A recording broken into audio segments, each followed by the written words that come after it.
And it's present, it's functioning, and it's available to you right now.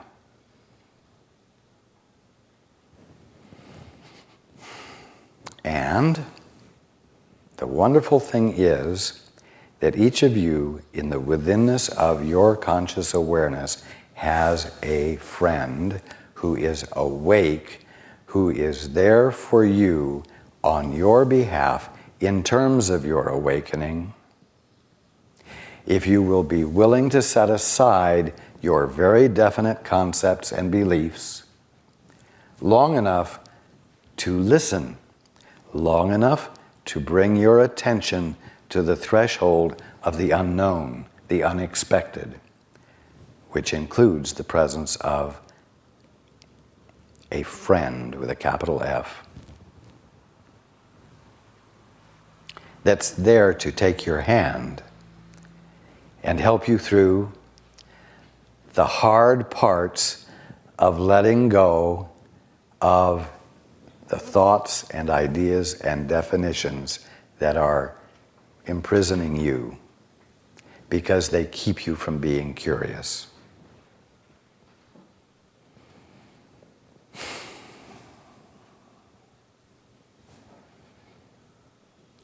Let me see you smile. This is good news.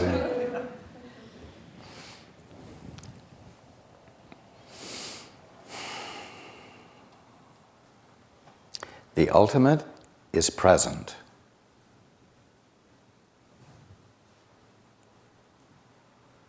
The ultimate is present. And it's you.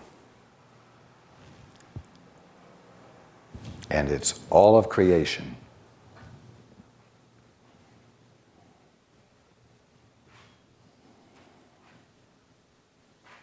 And although you're going to change, and you will have to change in order to let in the all of you that you are, you don't have to make so much work out of it. And you don't have to conceive of the work as something that is going to take time. All it takes is attention, curious attention. Now,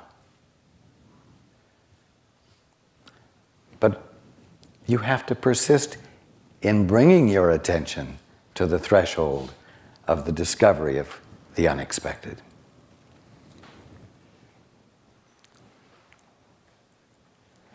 Children call that play.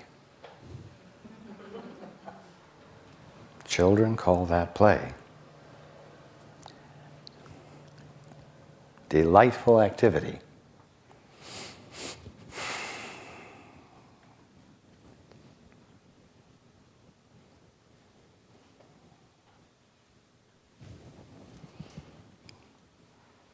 We will take a break.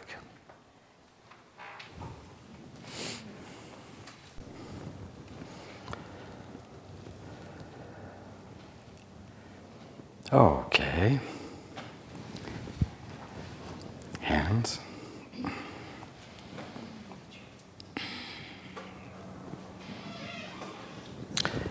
Yes.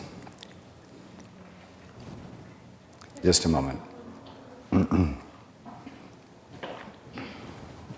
Since the start of 2001, it seems that many changes are happening quickly in my life. I find myself wondering if I am being prepared for something, especially in my professional life. Can you give me some clarity about that?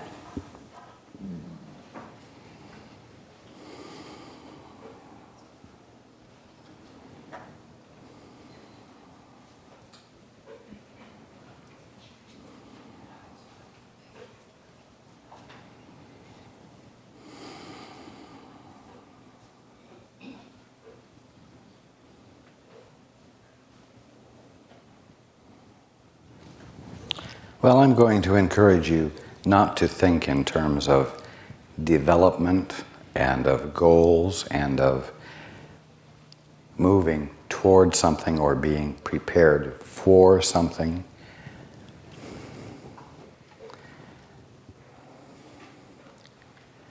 Movement is natural. Lack of movement is not, even though you might have become familiar and comfortable with lack of movement. More than anything, I encourage you to see the moment you're in as that point which embodies your fulfillment. That point where fulfillment is registering with you, where you are experiencing it.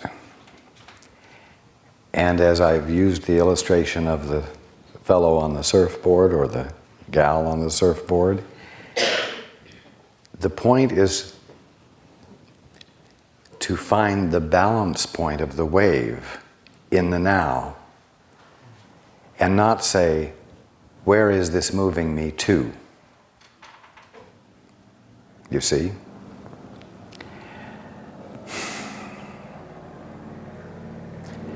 Movement doesn't bring you to fulfillment. Fulfillment is movement. And movement, since it is always happening in the now, tells you that fulfillment is what is happening now. And so here is where your attention needs to be present. If you are not preparing for something, then your attention is present now with more peace. More balance is available to you. It's always where you are on the wave now that the balance point exists. You will get a lot more enjoyment out of the moment you're in if you will stay in the moment you're in.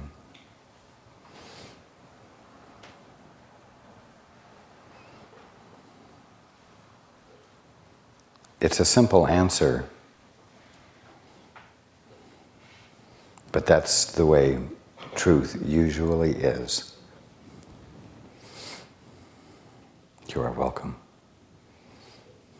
Hands.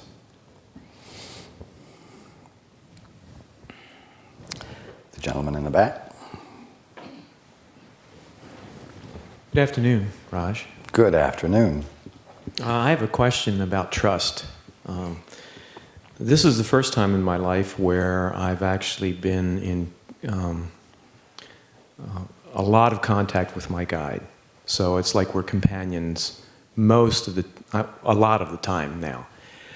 And I'm going to get down to specifics here, and if I sound ridiculous, that's just the way it's going to come out. My guide has told me to play the lottery, the state lottery, and even though the odds of winning it, of course, are very, very low, he says every time you go past this particular supermarket, stop in and buy a ticket. So I buy a ticket, and then he'll say to me, on occasion, "You've just bought the winning ticket, and you better write your name on the back of this one because this is the winning ticket." And so, I write my name on the back of the ticket, and well, I haven't won the lottery yet. Let's put it that way. So my question is about trust, and about, I've already come to the conclusion that I don't know what anything is for. However, when I receive instructions like this, and he'll say things like, "You better call, the lottery number because you've already won," or "This is the winning ticket." I trust into that, and it's not that I wouldn't want to win the lottery, but it's kind of like I'm following the directions. And then it kind of shakes my trust because I didn't win, and he said that it was a winning ticket.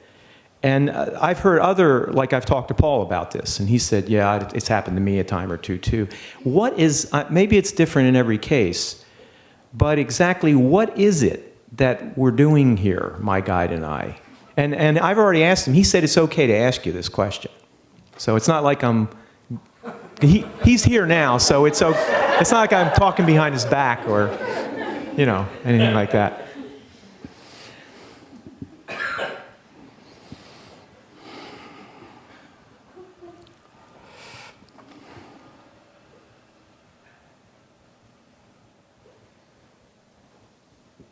He is engaging you in play.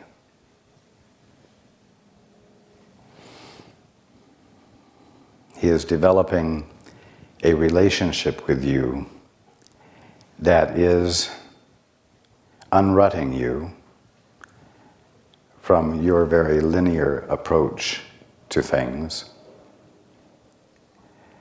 He's bringing in an element of fun that you really haven't embraced for many years. I mean delightful fun. I know you think you have done things that were fun, but I'm talking about the kind of delight that a child has for no good reason. He's loosening you up, softening your rigidity.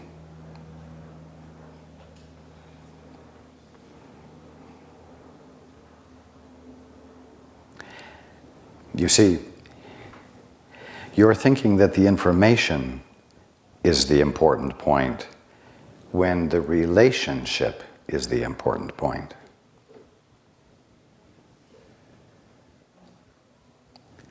The communion, the joining.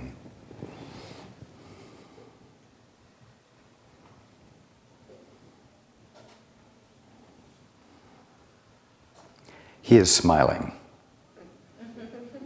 right now. So he's having fun.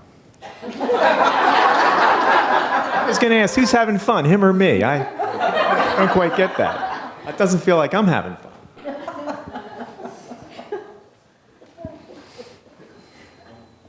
It will come. Because I've actually said, this is a game, right? And he'll say, this is no game. He is smiling. No, it's only $1 a shot. You know, it's not like...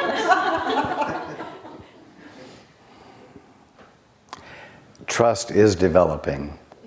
Camaraderie is developing. And he is very grateful that you are with him so much more than you have in the past.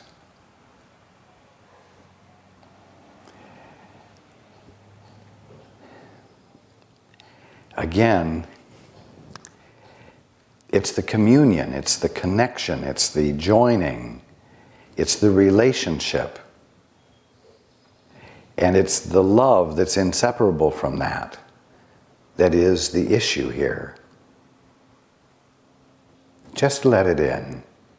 Just continue.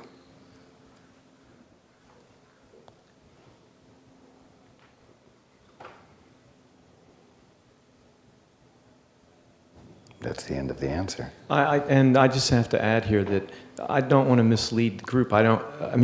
That's only a small part of the communication. There are many, many instances where he'll tell me to do something, and it doesn't make any sense at all. And then at the end of it, there's the big aha. Oh, that's why that happened. That's why he said that. I couldn't have known that it was going to work out this way, and it works out beautifully.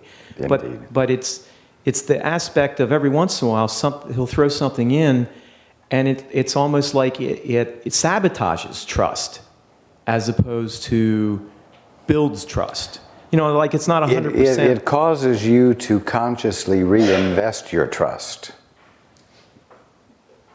That's true. But I'm not saying that that's the reason he's doing this.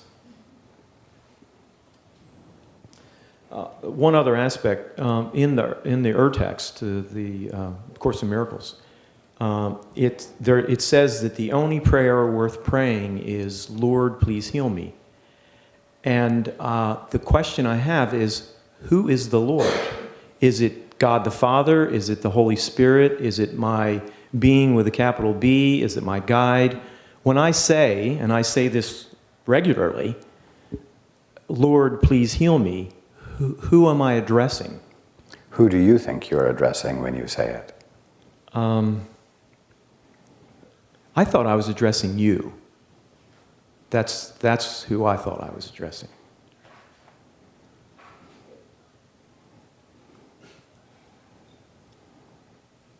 Good.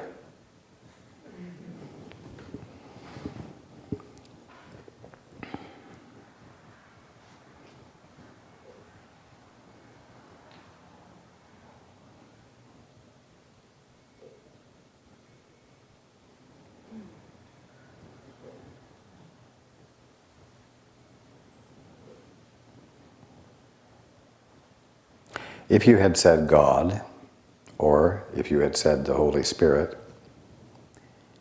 it would have been an equally satisfactory answer. As I've said before, it isn't so much whom you are addressing as it is that you are reaching out beyond your self-reliance. When you say, Lord, please heal me, you are reaching beyond yourself. You are not reaching to your higher self. You are reaching beyond your current sense of self. And that's the way isolation is broken, and that's the way joining is established. And that really is the key.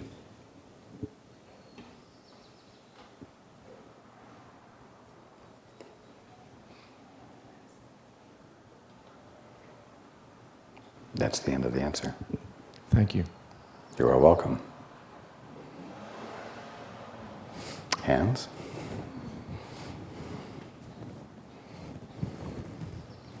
Right here.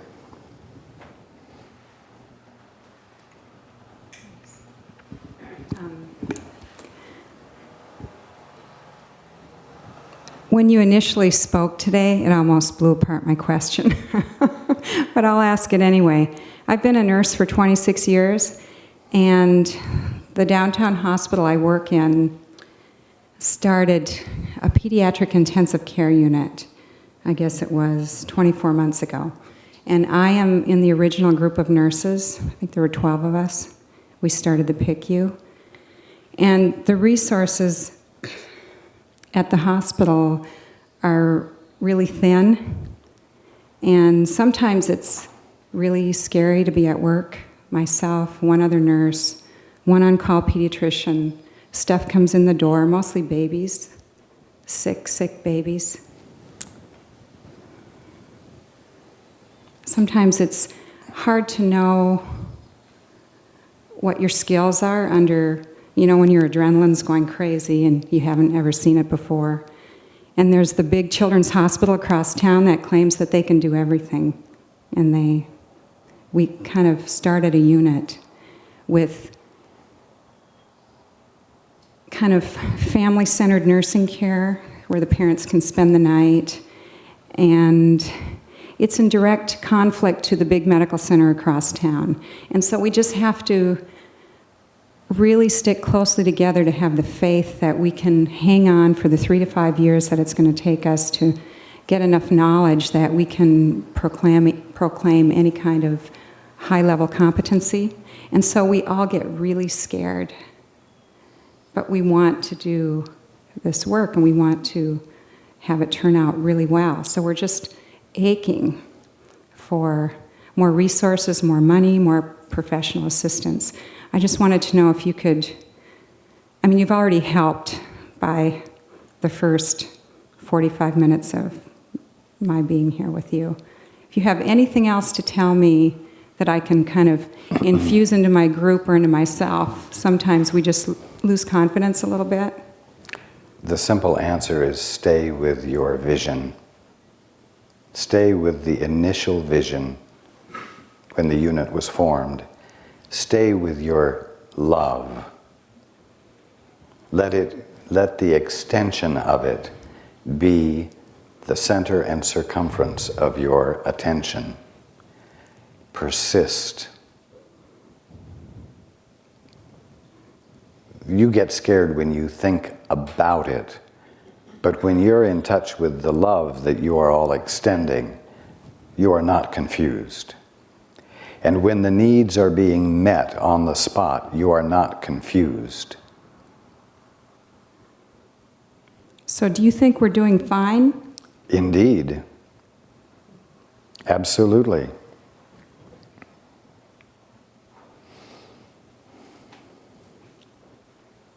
So you don't have any more ideas than that?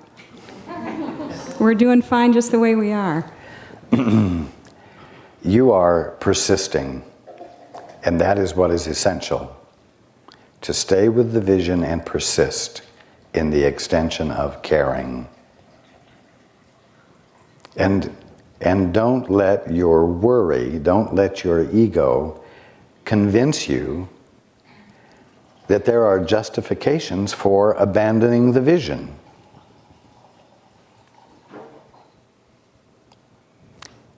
What your unit is doing is very much needed. Humanity needs to be brought back into the hospital, into the medical profession. The awareness of the individual and the call for being humane rather than mechanical is very much needed. And it's not popular. And you must persist. That's why I said stay with the vision.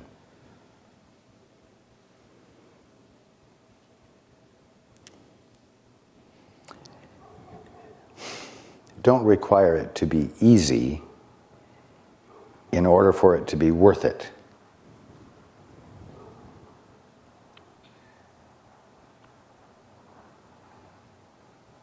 I understand that statement. Pioneering is always laborious.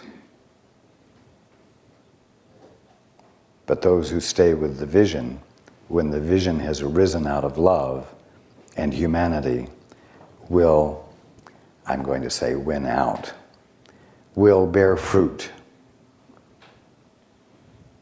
You must persist. So it's not a decade down the line. It's actually happening as we speak. Oh yes, don't conceptualize the duration of the trip, so to speak. Keep the love flowing, all of you.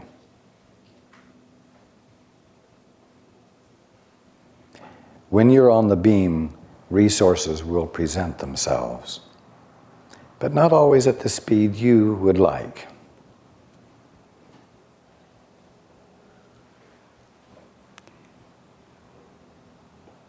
Thank you. You're welcome.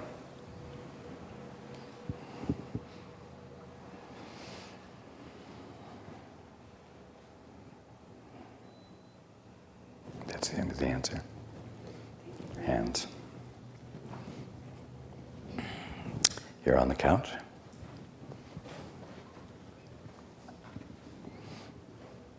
Hi, Raj. It's a great pleasure to be with you again. Good afternoon. Thank you. Two things. One is that I really feel that my spiritual ladder climbing is behind me.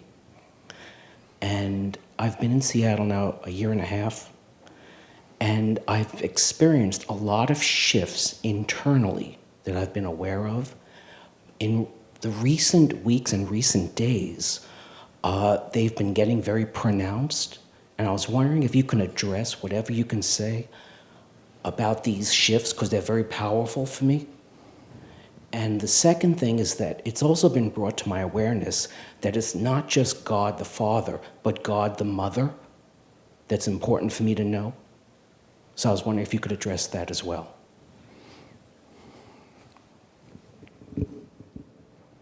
As far as these shifts, these inner shifts are concerned,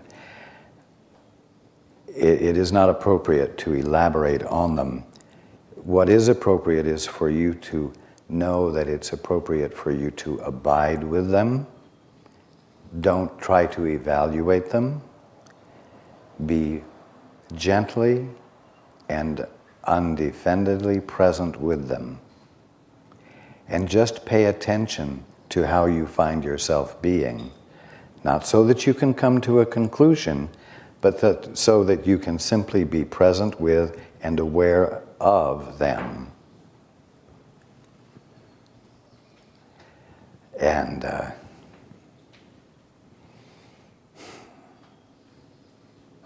it is wonderful that this sense of the motherhood of God is percolating.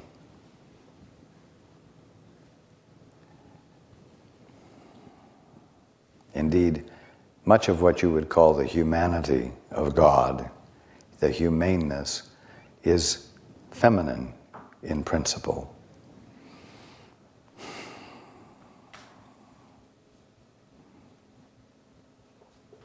Only men would have created in their mind a God that was a man only.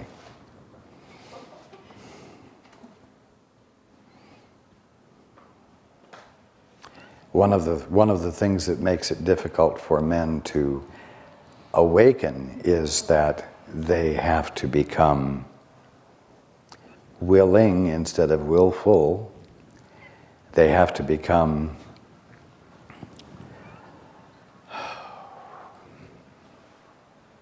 yielding instead of in charge.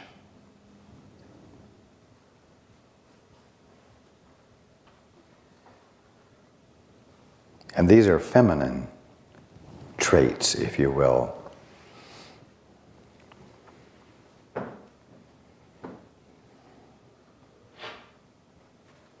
Men expect women to say, "Thy will be done."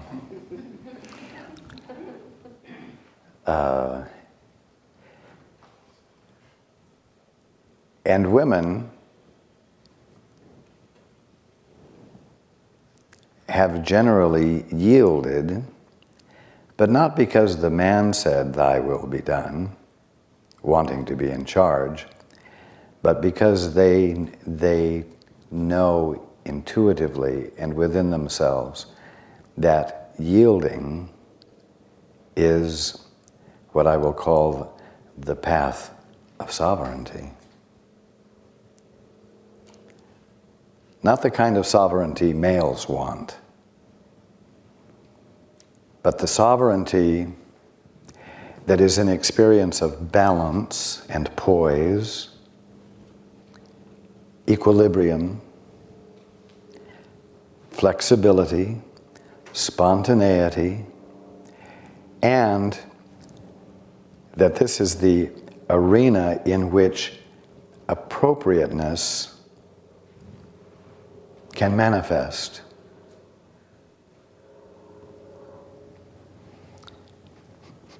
So men have egotistically thought that their women were obedient when their women were disregarding them completely. I see.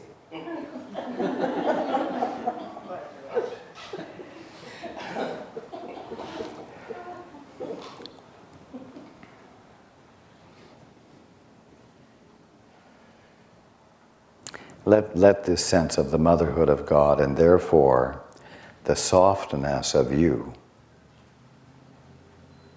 since you are the expression of God, let that develop more within you. Your capacity to yield, your capacity to have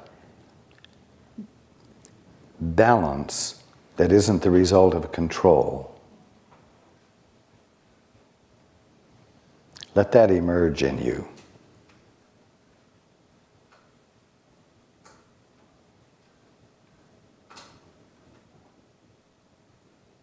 That feels a little scary to me. I understand.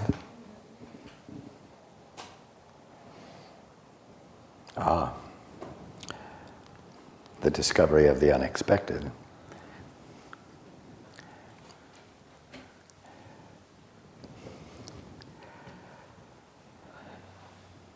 Well, risk the chance.